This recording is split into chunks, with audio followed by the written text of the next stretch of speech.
అన్నమాట. ఇక్కడ స్విచ్ ఉంటుంది, ఇది ఆన్ చేయండి ఆటోమేటిక్ గా ఆన్ అయిపోతుంది. చూడండి అసలు లొక్కని కూడా లొక్కల తిరుగుతుంది కదా, ఎగరేస్తాం చూడండి.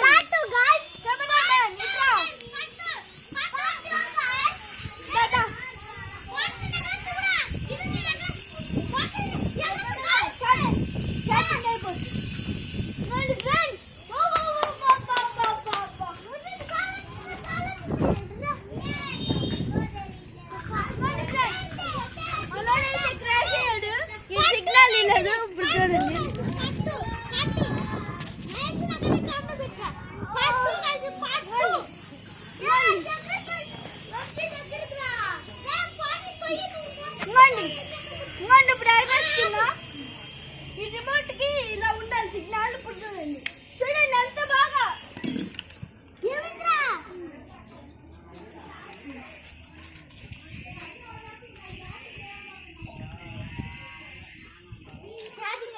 సారీ గైస్, ఛార్జింగ్ అయిపోయింది. ఒక 5 నిమిషాలు